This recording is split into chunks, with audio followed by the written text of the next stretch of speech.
everybody, and welcome back to the Post-Military Podcast. Today on the show, we have Erik Elliott, who was a cyber warfare operator in the Air National Guard. He was also dual status as a federal civilian, which is a highly stable position to be in. But Erik decided to transition out of government service entirely in 2019 and now works in cyber threat hunting. In this episode, we talk about translating military experience into the civilian world, some realities of life in a private sector company, and much more. If you are interested in any specific information, I've included timestamps in the description of the episode so you can navigate to those specific sections. Finally, if you like the content, consider liking, sharing, and subscribing to the channel on your preferred platform. It would be greatly appreciated. Thanks so much for your time, and I hope you enjoy the episode. Solemnly swear. Do solemnly swear. That I will support and defend. That I will support and defend. The Constitution of the United States. The Constitution of the United States. Hey everybody, welcome back to another episode of the Post-Military Podcast, the podcast where we provide you with real-life stories and advice to better transition into the next chapter of your life. Today, I am on with my friend, Erik Elliott. Erik, thanks so much for coming on. Yeah, it's a blast, man. I'm excited. How many meetings do you take in that hammock a week? Let's say more than zero. Not for work, of course. Not for work, no. No, of course. I get it. Like, I'm in my super cool, Secret Labs chair, and wish they sponsored the show. They don't yet, so Secret Labs, sponsor me if you hear this message. This thing goes all the way back, and it's, I'm between meetings. Lean back, sleep for 5 minutes. It's the greatest. It's the greatest. Hammock will thing change ever. your life, though. You've got it. I definitely do. I just need to run a stud finder around to figure out where I'm going to put bolts in. When I was younger, I didn't know the difference between mounting into a stud and mounting into drywall. I tried to hang a bike on the wall, and bad move on my part. My father was very upset. Let's dive into it. Let's start with your military career. Tell everyone about that. Sure. So I was an affectionate guard baby. I did 9 years in the Air National Guard specifically. And I started out as cyber transport systems, right? So at 3D in the Air Force. And then I transitioned relatively soon over to cyber warfare operations, or 1B4, so enlisted side. The total time I was in for 9 years, and then I got out. Most of my time, I was a dual status guardsman, right? So without getting too complicated, I was working a full-time GS civilian job for the unit while I was in, and mostly, actually all but my first 12 months were federal missions. I was working at operations centers when I was at 3D, and then I moved into doing Northcom supported cyber work. So it was a very weird branch between the two. So you went down to Keesler Air Force Base, yeah, for 3 Right. Delta training? Oh. Yeah, because then you had to 3D go and back for 1 Bravo 4 training. Much That's nicer crazy. as prior service. I'll tell you that much. Oh, 100%. I liked Keesler a lot when I was down there. It was everyone bags on it until they get stationed at Holloman Air Force Base in New Mexico. And then it's like, yeah, Keesler wasn't that bad, was it? Funny story. My 1B4 roommate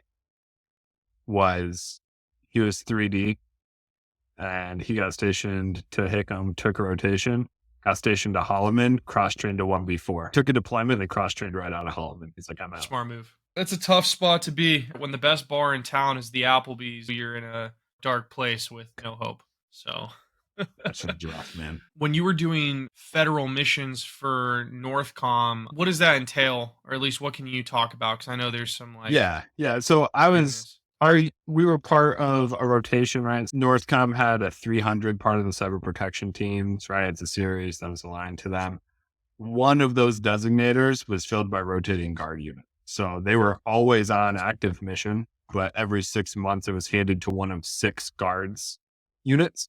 That puts them on a tempo of a 6-month deployment, 2.5 years of training. I worked like a Northcom enterprise. We were part of the CPT structure, right? So a lot of that was working on headquarters and doing some other systems that were under the purview of Northcom. A lot of it comes down to, again, it's 2.5 years off training mode, which is the nature of a lot of guards units. So it was exercises day in, day out, all over. There were some really cool experiences. So the state itself has a state membership or state partnership program that's very public. It's a huge thing where independent National Guards units pair up with other countries and then give them support. So I got to tour lots of different places internationally. So I was in the Michigan Air National Guard. So the partnership there was with Latvia. So I spent some time in Eastern Europe. We're doing a lot of NATO level exercises because of that involvement. So definitely some weird opportunities that aren't normally like people who are signed to Northcom go and do. It's a very interesting path, very non-traditional. Obviously, we could talk for hours on the differences between guards and active duty and the shock on a lot of people's faces just in those different interactions. But yeah, so Northcom was cool. Like I liked it. I always laughed because I was in like the one guard unit rotation, right? The 300 one that I was a part of was the only one of the National Guard who didn't do the dreaded PII missions, right? Who are only hunting for PII where they're not supposed to be. We got to do some interesting stuff. For people who are not familiar with the military, so CPTs or cyber protection teams, they focus on national level objectives in the cyber defense space, which is really cool. Mhm. But going outwards, we separate all of our military operations into geographical commands. And so when you hear Northcom, think the area of operations is the continent of North America. So it's also very uncommon for Erik to say that he did Northcom stuff, then went over to Latvia and worked in Europe, because that's a whole different beast and a whole different command, which is really cool. And a whole different authority, right? Because that was under National Yeah. Guard authority. So Which when is you get crazy. the U.S. titles, it's even different, right? So Yeah, that's a whole rabbit hole. That's a Yeah, completely different podcast right there. What's a wild story to come out of your time in Europe? I'll give you one that's operational and one that's not. I look right over here and going to duck off. Okay. Friend of mine and I went to go teach them some cybersecurity. So they patched us with one of their original patches. Oh, very cool. Very Obviously cool Spider, patch. because that's everything with cyber. And my friend and I were just wandering around because they're a volunteer force. They're small. A lot of them had to do their day jobs. And like we say, we have an all volunteer force, right? They literally volunteer, like don't get paid, volunteer to do this.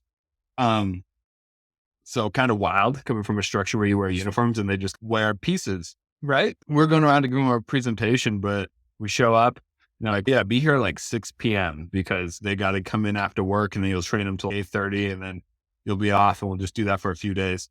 So we just took that as go out, have a night on the town because you don't have to work till 5 the next day. So yeah, wandering the streets until you maybe hear something that sounds like Russian, decide you shouldn't be in that area and stumble into a bar that you drink at with some locals and then try to find it the next day and find out that you were drinking in a hostel and then going to work. Yeah, it was a weird time. That was a blast.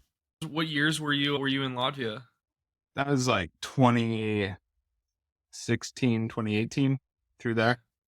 Okay. Yeah. Okay. Before anything got crazy. Yeah, before things got hot. Yeah. Okay. Yeah, I got out before things got hot. Yeah, But then, no, for sure. And then operationally, we did a NATO exercise that was brought in. And basically, the gist of how we got brought in was the Army big Army, right, decided that cyber wasn't a real threat. So someone wanted to prove that it was. So we were brought in to red team the operation. And then essentially we had 101st Airborne tell us that we had to stop because they couldn't jump out of planes. And I asked them how they jumped out of planes before computers existed. And yeah, we basically just made their week terrible. We just made them cry for a week, routing every single call from the conference bridge in Germany time over to their like one-man help desk in the middle of the night. And he's just getting flooded. It was just all the shenanigans we could possibly do. Showing up to their briefing and handing over their op orgs to like the briefing and being like, hey, this is what they're going to do. And just like stealing their thunder. It was a great time. Good time to spend with them. Yeah. It's crazy that you were doing red team work as a CPT too. That wasn't as a CPT. So that was in our 2.5 year training. So we were just a guard unit who Gotcha. did a joint guard. Yeah. That makes way more sense. And so then when you were done there, what was the reason for leaving? Because it sounds like a pretty cool gig that you're doing your guard Yeah. time, your GS time. So what was the emphasis for leaving? So without diving too deep into the GS system and how that's tied, with the dual status, your GS position and your military rank are tied. Like the billet has to match. I did convert eventually to a Title V, still in the same area, but essentially I was sitting at E6 and I was as high as my GS could go because the GS next step above that was a 13, which would be a commander. And I was an E6. So there's not really a great jump there. And I was in my mid to late 20s. I am capped in my career. And is that what you want? I switched to Title V, which again, maybe would have let me go on my weekend duty, go up a little bit. But even then, there's one cyber unit. That's where it is. So I have a chief that was pretty passionate. And without saying, it's a privilege to serve, right? No one has a right to serve.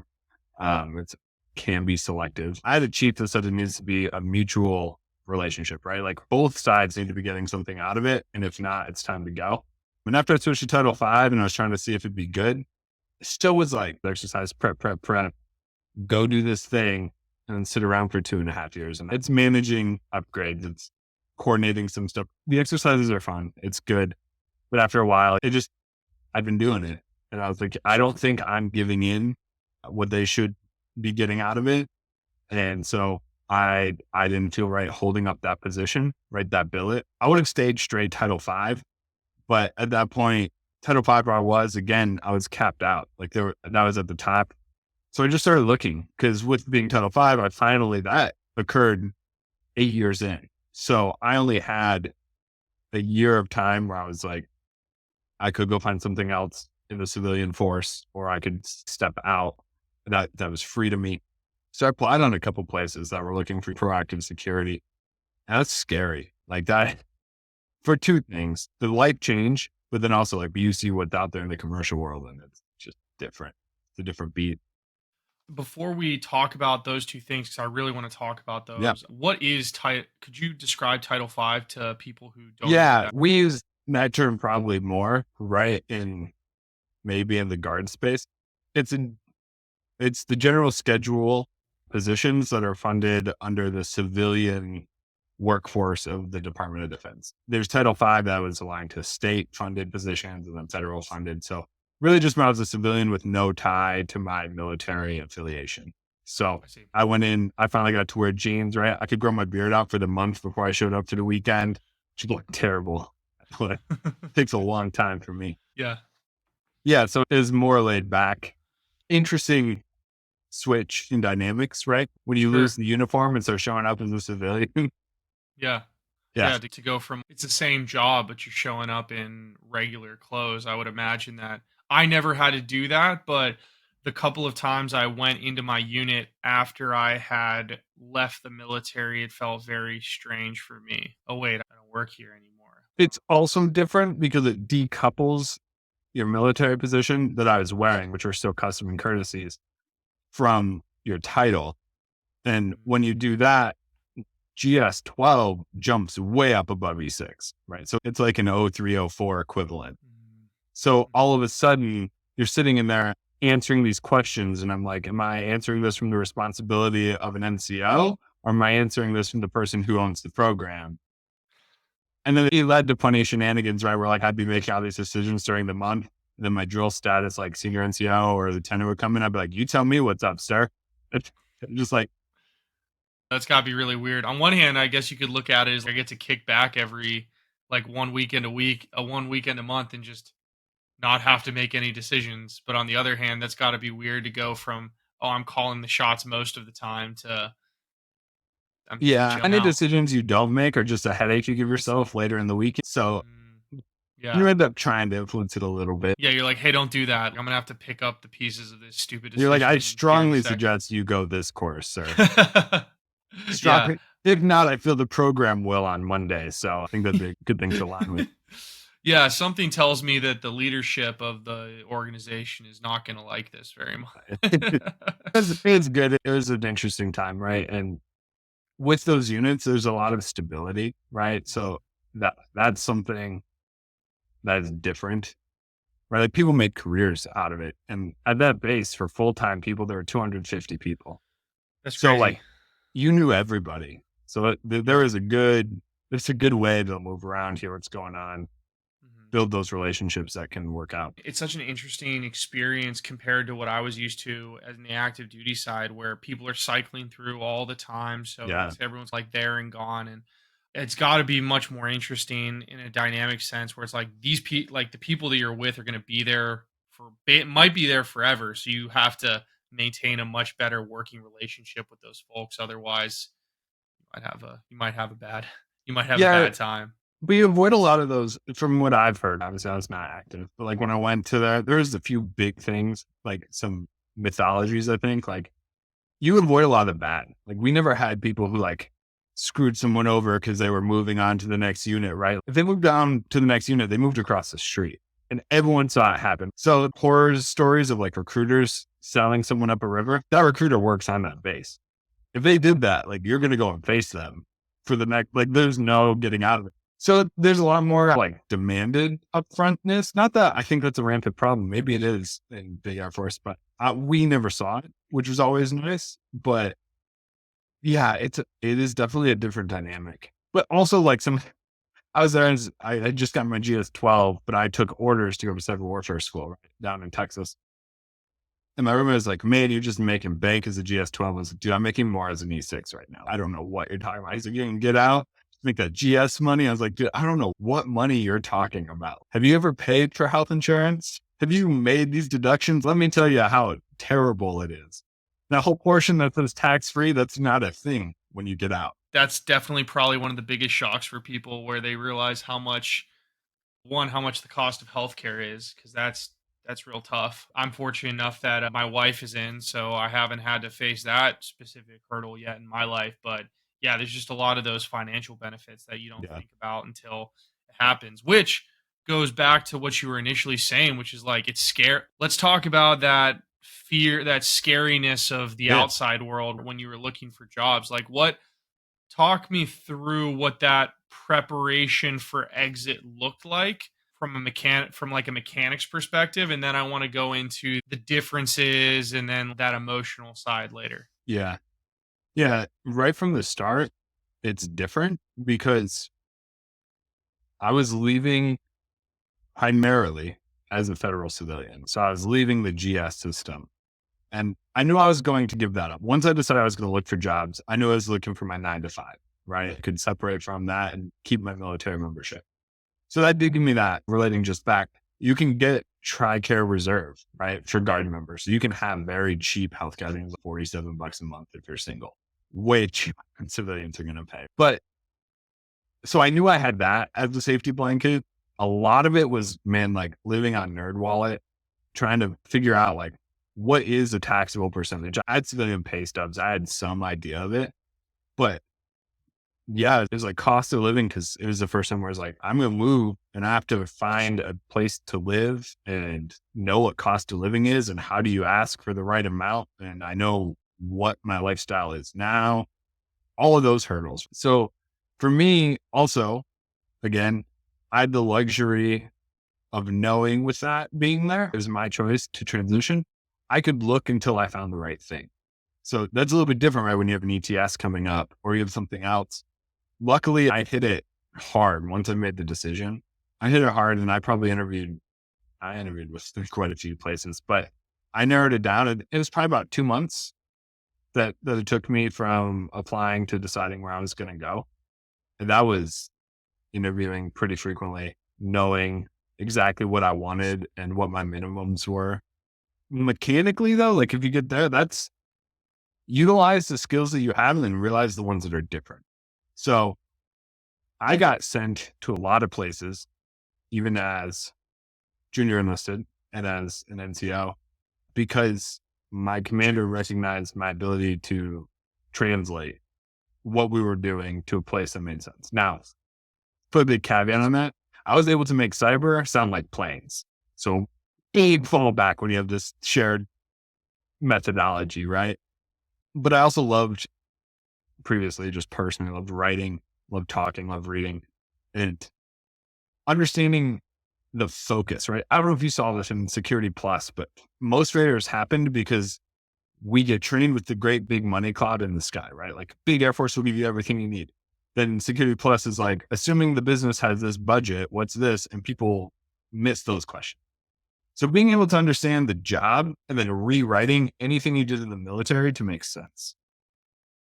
Because I have a military resume. I have a government resume that's 13 pages long last time I looked. Those things are horrible. Don't ever submit those to a civilian company. But like being able to boil that down and then have it make sense and like targeting every single thing on the resume, finding the first thing I did was a 2-step translation, right? I'd read what it was, like, do I have a military experience that does this? Write a military bullet for it. And then from there, translate that bullet into civilian language. I think officers have a higher success rate because we're not, enlisted isn't taught stratification, right? When we come to bullets, they're not like, oh, you're going to get stratted. You need to understand how to write these. You're going to do this of this. That's not taught in any of the bullet writing courses. When I was in, maybe it is now, I don't know, but that wasn't there. So being able to do that translation and make yourself as a parent to the other people while playing up the DoD side of the house. That makes sense. How do you recommend that somebody learns how to talk the talk? And how does someone build the understanding to speak in terms that are understood by the world at large and not just the military, in your opinion, now that you've been out for a while? First of all, I disdain buzzwords to begin with, right? So anecdotally, if I'm hiring and there's just like a resume that's just buzzwords, I will start asking questions just to see if they know what those buzzwords are, because I can't stand that type of thing. However, that being said, if you can say it in buzzwords, you should be able to say it in pretty simple English, right? I think is one of Elon's most 5 points of meetings, right? No technical jargon, say things simply.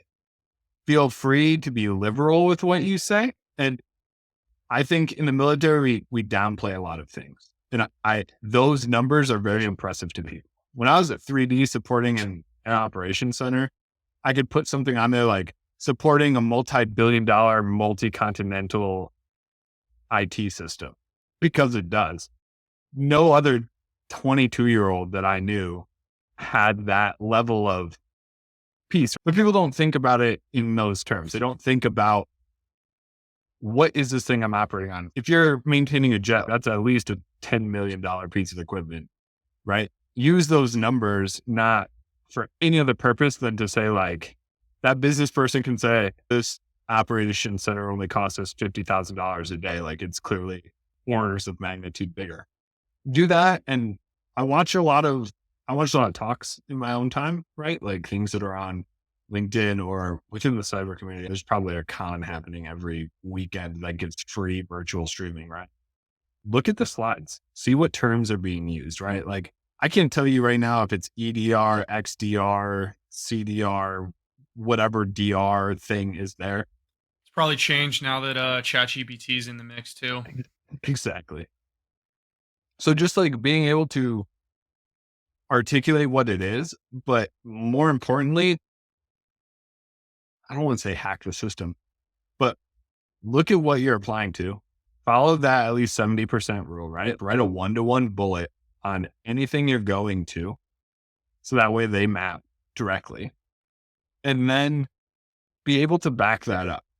If they want to know that you can do this type of thing, put something that's very relevant using some of those keywords and just have your story ready, right?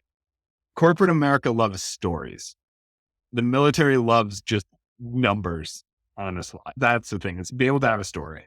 I think that's something that hems a lot of people up, because storytelling in and of itself is its own art. And like you said earlier, we're really good at downplaying our experience. And when we do tell stories, it's generally a team-centric story, which is good and selfless, but really bad in interviews, because then you'll say, this is what we did. And then the interviewer will go, I don't care what we did. I want to know what you did. Yeah. And so working out of that muscle memory when you're practicing telling stories is something that's very important, but also really hard if you're not taking the time to prepare like you probably should. Exactly. That, and at least where I landed, right? Currently, knowing the military has been a massive step forward. First of all, the civilian world is almost even more who you know than anything else. That helps a ton.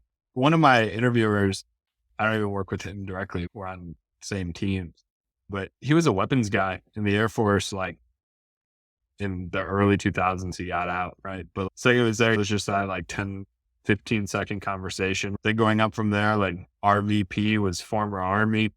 And if we have someone in that we're like, hey, like obviously just bring anyone in, but if they can back it up and they're like, oh, by the way, like I was in with them here, he's like top of the pile. There's just something about that. It definitely helps if you take the time to leverage the veteran network. It's such a boon it's such a boon for you in an interview process, because standing out is almost, I would even say it's half the battle.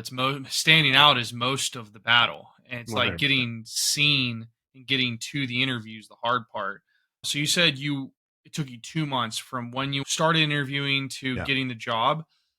If you were advising somebody now, how long do you think someone should take to prepare for their transition out of the military, or just in general? Like, what do you think is a good amount of time in your opinion?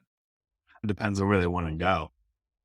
If we're scoping this to cyber, right? Or IT in general, cybersecurity, whatever we're calling these things these days, I think it depends on where you want to go. When you go into the gov, right? So let's say people do want to make that step. They want to join the GS system. I lost more people trying to hire in the GS because it takes 4 to 6 months to hire in. And they're like, I can't, I wanted to work for you, but I had to feed my family. Like I took another job. Sorry. We just lost candidates. Again, a little bit easier, right? When I'm building those networks in the guard and we have traditionals who are, say, they're in school and we're like, hey, this position is going to be bid. You've got 1 semester left. Maybe you should put in on it because we can play with your start day, right? But my company takes a month, 2 months to get through the hiring, right? I interviewed with some of the big five, three of the big five, saying before they changed, and now it's Mang. I don't know what they are now. But I interviewed with three of them. All of them were multi-month interviews, right? So know that and start backdating. And you're going to need, again, based on that skill level and what you want to do, months to prep, right? If you have to grind leak code, man, like you need to start 6, 9 months before you get up. My brother did leak code for his whole senior year when he was at university because he wanted to work for big tech. So that's not even military affiliate, just ground it. If you're going out somewhere smaller, they hire faster. My first job out of the civilian sector was into the financial space, right? So again, military experience was a huge boon because their preconceived notions was, I think they told me in my interview, you know how to deal with lots of regulation. Just like, yeah. They're like, well, the finance space has a bunch of regulations, so it'll be good. So having that, like I put in my application. They called me within a week. I interviewed the next week and they asked if I could start in 2 weeks. And due to like pay things, I actually asked to start 3 weeks later and they were fine with it. But you have to shoot that middle too, right? So if you're getting out and you're not applying at a company big enough where you can set your start date, that's the game, right? That's where you have to save up, know what you can do. No, don't stretch yourself, but have your plan before you even start looking at it. So I would say if you're going to start that planning process, 9 months out is probably best. I view a transition as like there's a phase of ideation and then there's like a phase of execution, and the Yep. execution phase is generally really small in reality, but the ideation is as long as you want it to be. And the earlier you start that, the less chances you'll miss opportunities that you might Absolutely. have access. So starting early is incredibly important. And so the next thing that I wanted to ask is, how did you decide what the right job was for you when you were getting out? Like, how did you narrow in on that? Because I think too many people a lot of people don't know. And so they'll Yep. just take the first job that's offered to them, and then they go, this job sucks. Yeah, you didn't think about it Yeah. much.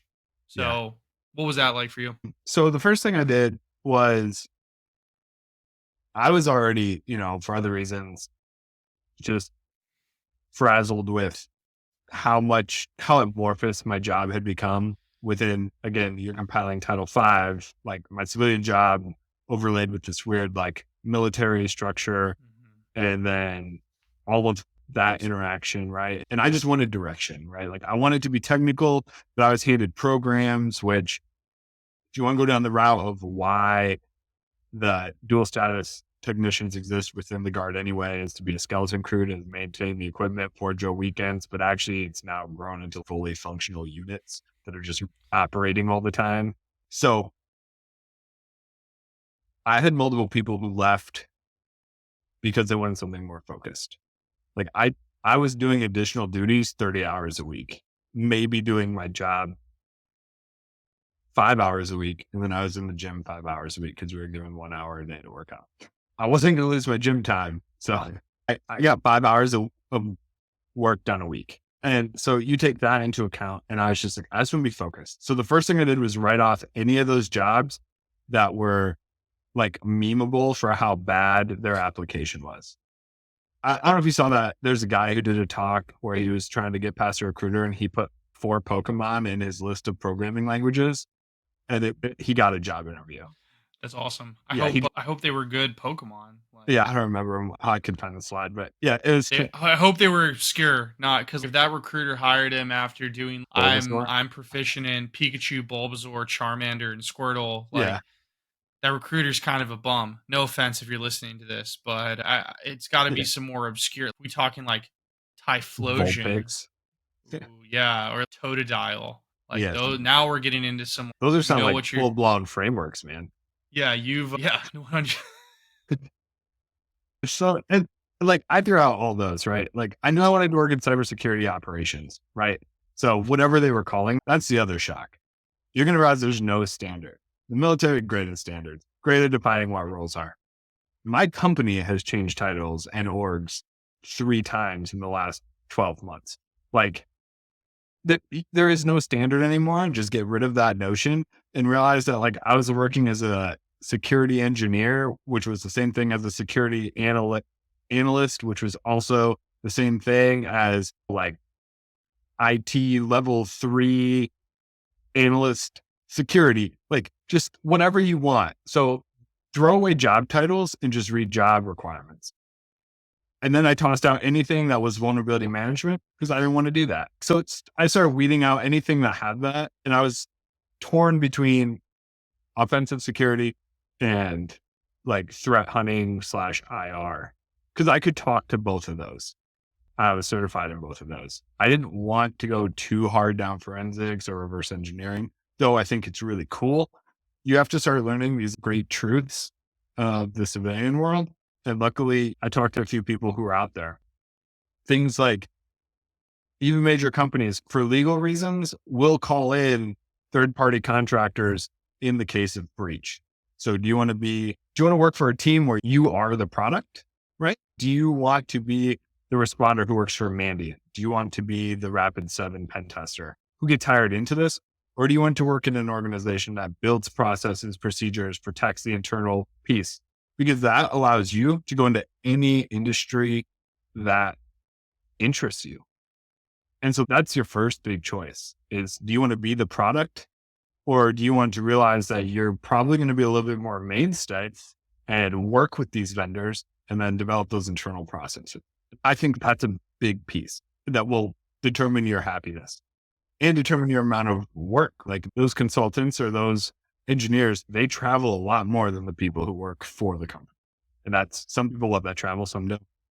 I think it's a really cool call out of, are you the product or are you working for a company that's, and you're setting up the processes that keep that specific machine running?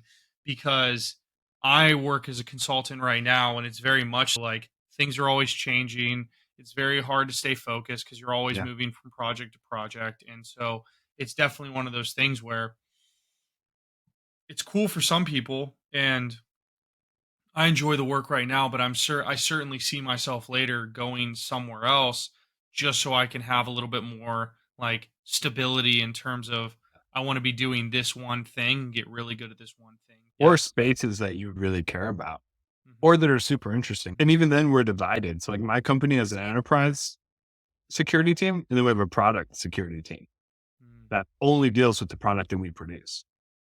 And so that's another piece that's normally a big division that you'll find in companies as well. So that may be a little bit more non-traditional or non-focused, especially if you're going to go into an OT or a critical infrastructure type job. I think that for people listening, the biggest takeaway is that you need to make sure that you do your research and never assume that the thing that you know about company A will be true for company B. And I think that, especially if you want to go into the tech space, and I know you know this, like we're just making shit up.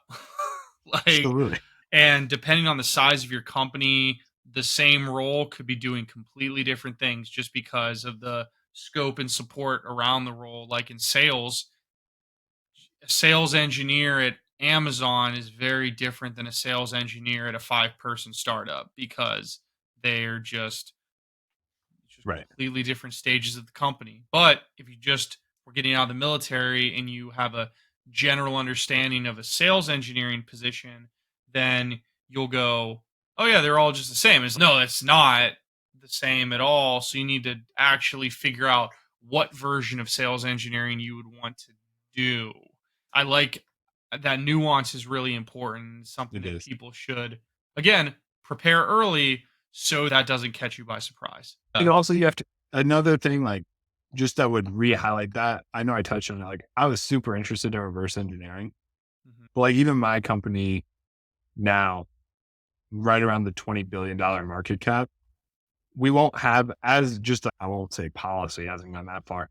We have no interest in hiring a reverse engineer because it's cheaper for us to just offset source it. What do you want to do and where do you want to work? Because those positions, there's business decisions now about what you do and don't specialize in. And that's just the matter of fact of what you want to do. So if that's like your calling, some of it's that, right? Something I've learned in my professional space too. If you're working anything intelligence adjacent, forget that you understand what intelligence means because it's not what it means in the civilian world. And just realize that if you want to do true intelligence, I'm talking to people getting out of the DoD, go be a GS, go be a contractor, do something to stay in that space or learn to redefine what intelligence is. That's just your caveat there. All intelligence in the civilian world, asterisk on government contracts, you get to have windows. That's just what it is. And that's probably even less defined than our job titles these days on what intelligence means.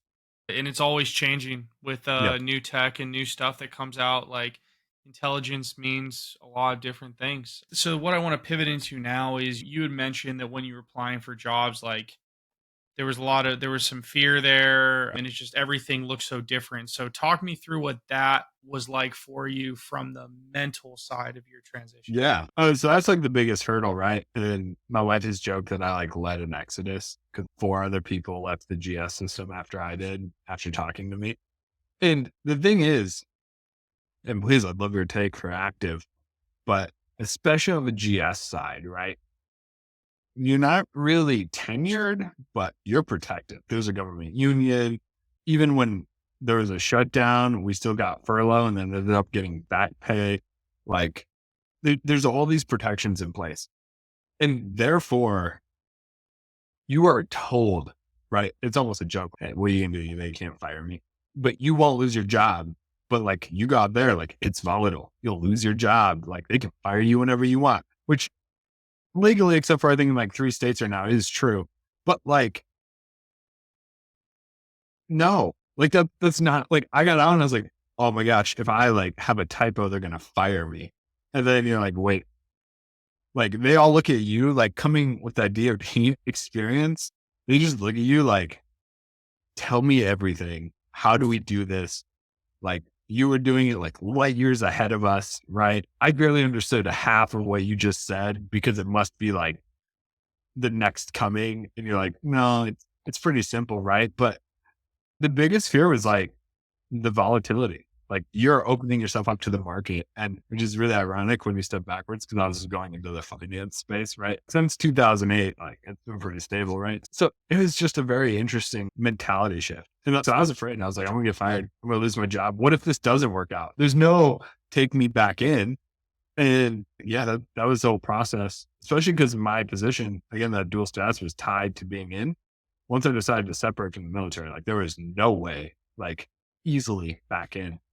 So that was the biggest fear. And a lot of my friends said the same thing. They're like, well, how do I have healthcare? What if there's layoffs? What if there's that? And I was like, we have to look at all the pros. And that's up to the person, right? Like work-life balance is way better.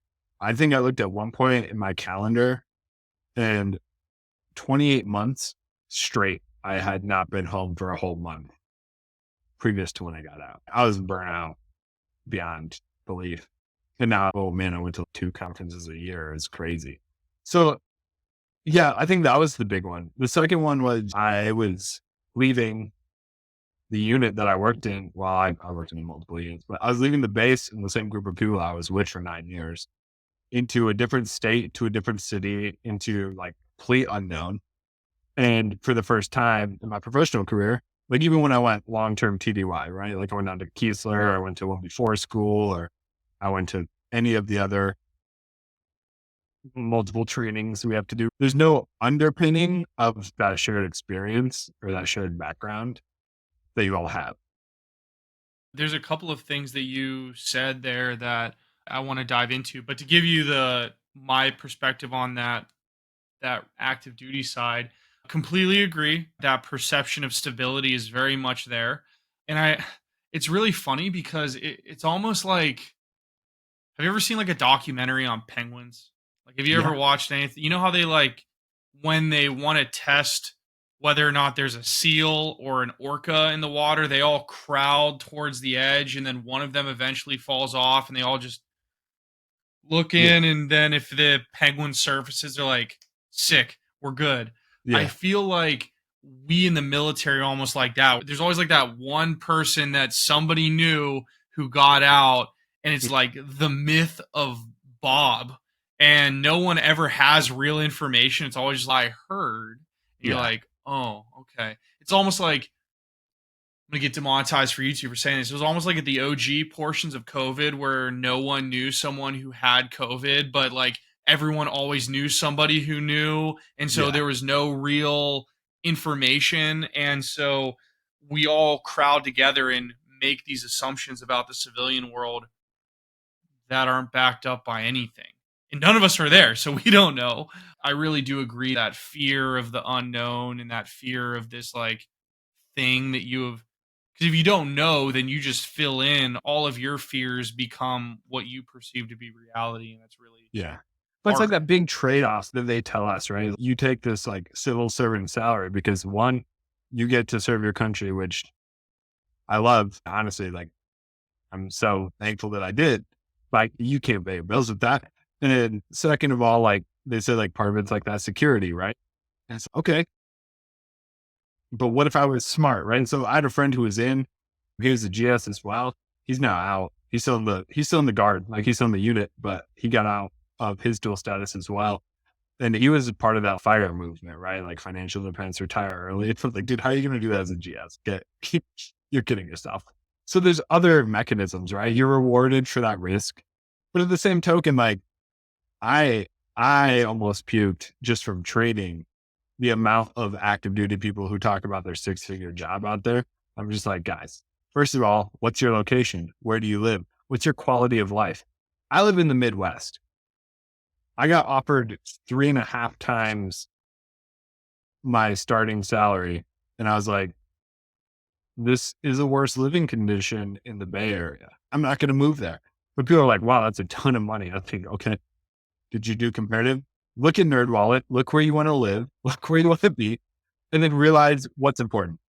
I'll give you a real life story. I got hired into Amazon when I was in Mississippi, and then my wife got PCS to Travis Air Force Base, which is north of San Francisco. Yeah. And factoring in state taxes, I make less here, even though they bump my pay simply because of the state taxes that are enacted here in the state of California. So it's more money, but it's really less. It's not more take home. That idea of affixing your life on this Number. generic six-figure number is ludicrous, because Yeah. once you, like you said, purely from a monetary perspective, it changes so much depending on where you're lit. Like, again, in California, yeah, you're making more money, but you're going to get absolutely rolled in the housing market. Gas is expensive. Everything's more expensive. So Everything like, except produce, exactly. And which is already the cheapest thing, but yeah, it's still expensive out here, let me tell you. But then on the flip side, that quality of life, like,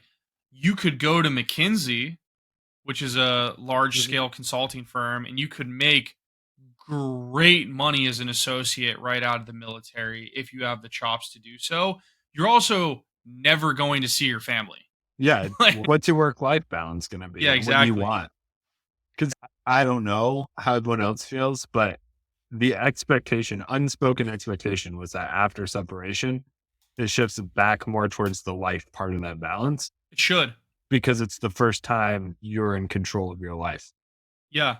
But you have to wait. That, and just like the last little bit, I know you had your real life anecdote on California. Everyone needs to know that Colorado forces jobs to post a salary. And Colorado has a high cost of living.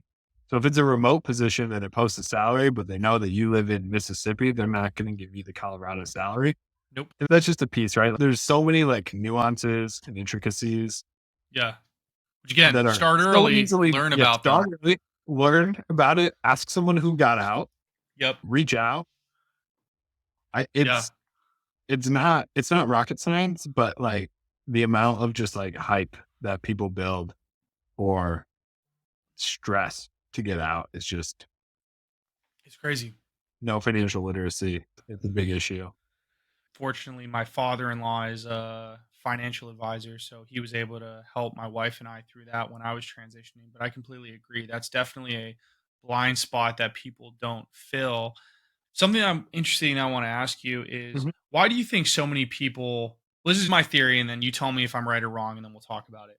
I think that in the military, people associate their purpose in life with their job, because they think the military is their job when it's really like the lifestyle, and they do a job within the lifestyle. And so when they get out, they're looking for a job to fill the same void of purpose that the military had. And how do you think, because you, based off your previous statement, I don't think you believe that. How do you think people can get to the point where they also exist in your school of thought, where it's more me focused, and that involves a lot of things outside of your work? Yeah. So there's two anecdotes and a point to that I have. One, I was in, again, my friend who I went through Seawell with, right, down in Keystone in Texas. I was in his wedding, and when he got married, the priest actually got up there and talked for a second. And he said, I sat down, and all of you guys know that he's in the military and he's proud of his military service. When I asked him if he's going to get married in his uniform, and he replied, that's not my job. This marriage is my life. And I think that was a profound thing from a guy that I know who mostly memes League of Legends, and weightlifts. So when I heard that, I was like, don't know what I keep on that piece of gold. But He must be listening to a lot of really good philosophy podcasts when he's Right. getting rocked in the Rift. And so it's just one of these, like, I think that's a fantastic point. Two, I did for a long time, like, I was proud of my service, and I did always want to like keep that going. I still think it's the best thing. I would even go so far, this will be the third anecdote. I'd go so far as to say, I don't think having a mandatory service out of high school would be a good idea, because then kids would actually know what they want to do, or at the very least know what they don't want to do. And I've never met anyone who regretted their service. I've met people who got out real quick because it wasn't for them, but they didn't regret it. But yeah, focusing on it as a job is healthy. Now, there's reasons that we can't be blind to as a force where having that mentality is really good. But the second thing is, my neighbor here where I moved in found out actually from the guy who was selling my house, the builder, that he thought the guy next door was also a veteran. He's an Air Force guy. He was TAC P. I met him. He's a firefighter now. He was like, I have a closer bond with you being in the Air Force than I do anyone who's in my firefighting service. He's like, that bond is just, it's different and it cannot be replaced, even by someone who's doing public service with that. You could argue same life dependency, right? Like when I was I was like, guys, I fly a computer. There's firefighters out there who are doing way riskier things. And I'm a firefighter. It's like, dude, like, nah, not them. Like, we have a common background. So there's something to be said about that bond, but it can't be filled in the civilian world. It's not who you are. And that's not how civilians see it, but something that maybe you see it, maybe you don't. Now it's almost annoying when people try to like, when I hear corporate esprit de corps, they've never used that term, but like building that like camaraderie, I'm just like, guys, like I'm here to punch a time clock. Like I care about the mission. I care about what I do. I love the job. I love what we do. But no one's dying. And it's just that perspective. I think you need to, maybe that's a reason. Maybe that's a reason to reevaluate getting out. If it's your choice, if you're choosing to get out, if that culture means that much to you that you need it, maybe look at cross training. Like maybe that's your calling. But a lot of people I would challenge to think, is that really what it is? Or is it just all that you knew and that you're comfortable with? The other thing that I would add on to that is I think that there are really good and healthy ways to find that camaraderie and community outside of the military. I just think too many people bundle community and job when they get out of the military because that's how it works. Show up to the unit. These are all your friends now. They all have the same life experience. They probably live in the same housing as you, and you're all doing the same stuff. So it all meshes really nicely. And so you show up to your first civilian job and you're like, you're all my new best friends. And they're like, yo, get away from me. What is this weird? And so you come out real fast, real strong because 100%. Yeah. Cause you're like, I had to before. Yeah. And you're like, I can just assume that I can make fun of you for like lifting because I know we're going to be in the gym together, and you can't do that. It's one of those things where I view the military is just one of those chapters of life someone can go through where all of your purpose and values are all tied into this nice monolithic structure, and it fits all nicely together. But then when you leave, it's like this mosaic where you can pick all the pieces, but all the pieces are separated from each other and you have to place all of them. So you can find community. You're just gonna have to probably find community separate from your job. You don't have to, right? But you might have to. There might be someone at your job who you connect with that, but I think probably a good comparison is when you're in the military, think about how you viewed people's religious choices. And when you get out, treat your military service like it's your religious choice. Like, don't go and worship that, but you didn't want that person who was shoving it in your face constantly. And you didn't shove yours in people's face. And if you did, you're a dick and maybe you get reevaluated more. But that's the idea, right? It's like, cool, man. Like, get the license plate, get the jacket, get the pen, whatever. Well, if you speak about it 24/7, people are just going to be like, okay. It's also the same as that, like, and I think I say the religious one because I think that is where most people can see how easily it is to fit completely into a community. But yeah, you have to find it elsewhere. There's a surprising amount of veterans organizations. Even where I work, we have an employee group that's for veterans. You could at least meet like other people. A lot of works, I think I've had out of a couple now, but yeah, you can't find that because your job doesn't define you. And if it is, it's going to be a job that consumes just as much of your time.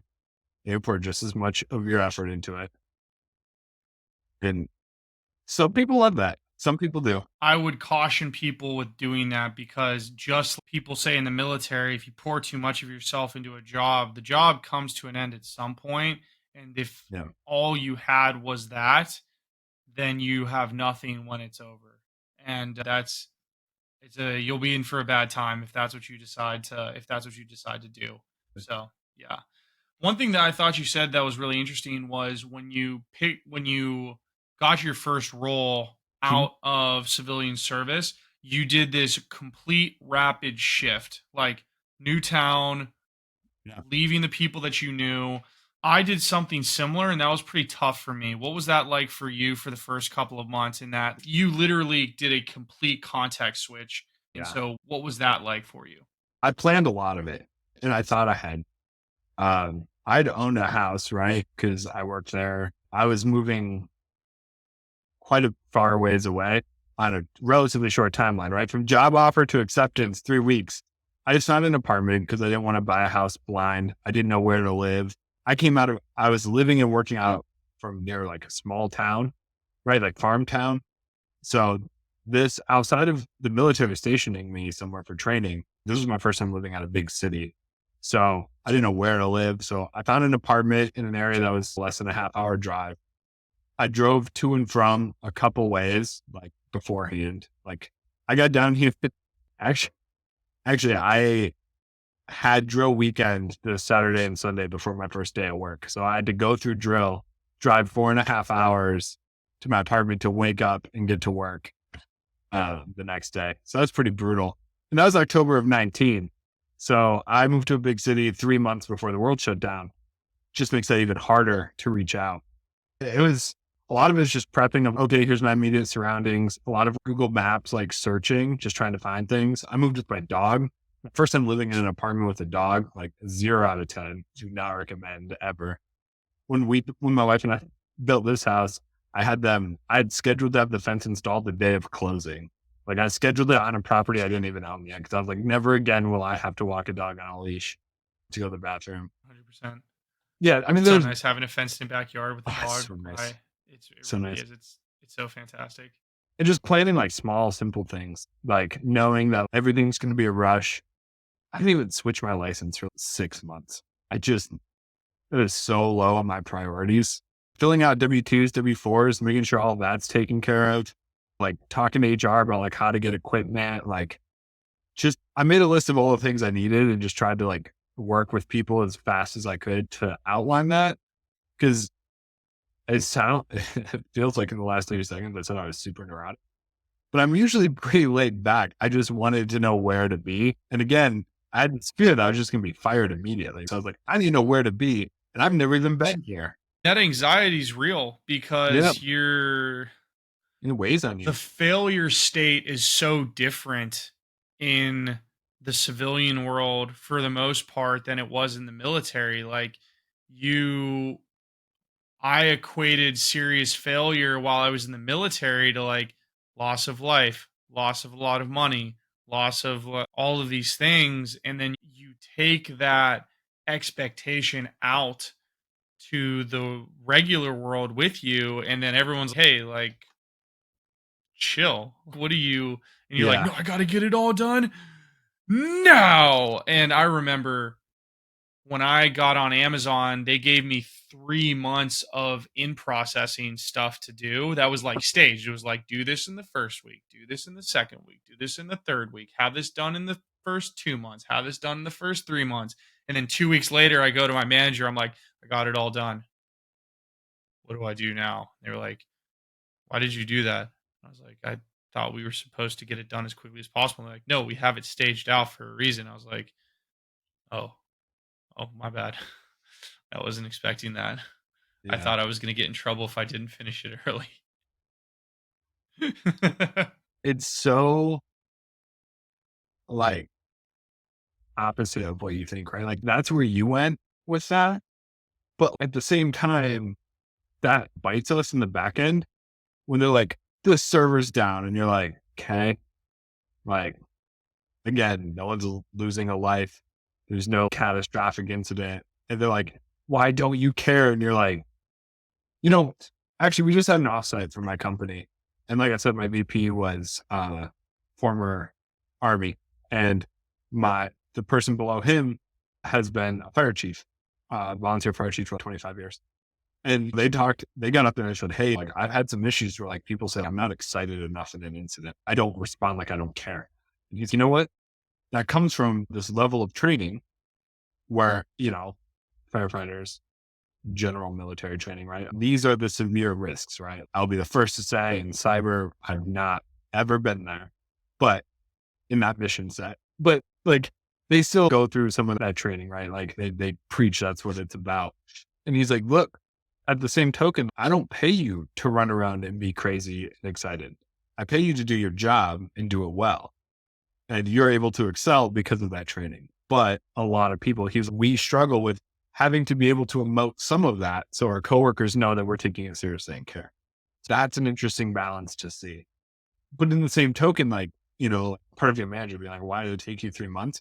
When I onboarded here, my manager, HR took a week, but like my manager gave me a list of 25 people and told me to schedule a 30-minute one-on-one with those people just to introduce myself and just to get to know them. Like just understand who these people are, which being remote, there is that culture of the first time you message someone isn't when you need something. It shouldn't be, but it's a lot more, I don't want to say political, but the military is, I'm going to say, the last bastion of meritocracy that exists, right? Like when you're sitting here, you're going to get ratchet stacked when you get promoted. And yeah, like you can say there's a little bit maybe, but like here, it's cool you did that checkbox, but also do you fit in? Are you what they're looking for? There's this big personal question, right? That just like looms, and knowing those people is a big part of it. So that was like a foreign concept to me. Like instead of being like, this person did good work as extrapolated and demonstrating these metrics, promote them. And they're like, 27 months ago, they did this thing and I didn't like it. So maybe we'll wait. Like I'm making that up, but like, it's very real like that. So it's just a different world to prepare for, and each company is different. You said something earlier about the great truths of the civilian world, which, like what you just said, brought that back. Are there any other great truths that you've observed that you think are important for people to know as they get out? Every job that is on paper is not where the job is. The military had the nice little bullet of additional duties as assigned, but that's everywhere I've been. I've had the latitude to where I find downtime, where I have extra time in my calendar, where I could choose to do something beneficial. And generally, if you show that initiative, it could spin into something else. I was hired into a completely different position than I'm in now. Given a bunch of things that happened in my past experience, I got reallocated to help the team because I had the experience in a situation. And then I was talking with that VP and I was like, hey, like, here's an idea. It's like, this would be really cool if we had something that did this. And he was like, no, that's really cool. That's a good idea. And then a month later, I'm realigned to lead this team that I'm on now because that's what he wanted. And he's like, I think that you'd be a good asset there. My company profile still shows my last job title and nothing's there. And my previous job is the same way. The job that you do, you can make room. Obviously, that's not true everywhere you go, but everywhere I've gone, I've had the room. And I think you learn to work, just like you said, in a week and a half or whatever. You finish out like a week, like instead of months. You can finish that workload quickly. Use that time to develop your job into what you want. So I think a great truth is like a resume is just like, not resume, a job posting is just an idea of what someone thinks they want to solve a problem, but they don't really know what they want. They just know a problem they want fixed. The next question I want to ask you is, you said you've talked, I know you've mentored people as they're getting out. You led the exodus of, what'd you say, four people out of That's 3 or four 4. people out of Something your like that. unit. Yeah. What, outside of what we've already talked about in the pod, what's some other advice that you generally give people that you're mentoring in terms of preparing for the military transition, but more so focusing on that mental side of the house? A lot of it is based on my relationship with the person and what they want, but some of it echoing what you hit on, talking about themselves and knowing that they should talk themselves up is good. Like you said, the very team effort thing. That's not really, it's a concept when you get working, right? It's great to have that. But again, getting through is the hardest part. Also to just slow down, right? Slow down and observe. Everywhere that I've seen have expectation management upwards, but try to observe the culture of where you're going and what needs to be done. Now, 2 of them went to DoD contractors, so there's still a little bit of very familiar space, right? The ones who went out into the civilian world, they just let their technical minds fly and do all their things. And their employers were like, oh my gosh, this is great. You're just doing all of these things. And it was amazing. But even then I told him, I was like, slow down. And that's where you have to pitch these expectations. Hey man, you stayed up till 11 p.m. cranking out that code on GitHub. Do you have to show it tomorrow or can you trickle it out? And not like slow roll your employer, but if you set your expectation that you're going to work until 11 p.m. and you're salaried, like that's an expectation you just set. And you have a lot more control over your time than you did in the military. As in, you control your time. Not that there aren't consequences to that, but like that was a big piece of it. That, and again, we have hit on it, but I challenged a lot of them to be like, what do you actually want? And what are your goals? Do you want to step away from that identity and from that job and working 60 hours a week and then spending your free time after that 60 hours a week in the on-base wood shop where you're still not doing, like, what do you want to do? Or do you want to like challenge yourself to get out, right? Like I had a friend who's like, man, I just love hiking. I love mountain biking. And I was like, and I worked with them. I was like, when's the last time you did that? Like you say that and he's like, oh, I was like TDY like 9 months ago. I was like, okay. So like when you get out, why don't you like go find a trail like once a week? Like just do that to either meet new people, get out, explore the area. Cause a lot of the people who I knew or that I've talked to have moved similar to me. Like they moved multiple states or they moved somewhere and then they go to work and then they come home and they do their thing and then they go to work and then they get really lonely. It's like, well, yeah, cause one, you're missing that sense of camaraderie, brotherhood, sisterhood, whatever hood. Like you're missing that. You don't have that same unity. And then you're pouring everything into this job where it's a job. It's not the same. It's not the same identity. It is a good chapter. But you got to realize like a lot of other people are going to view it as I'm going to go home to my kids. I'm going to go home to my family.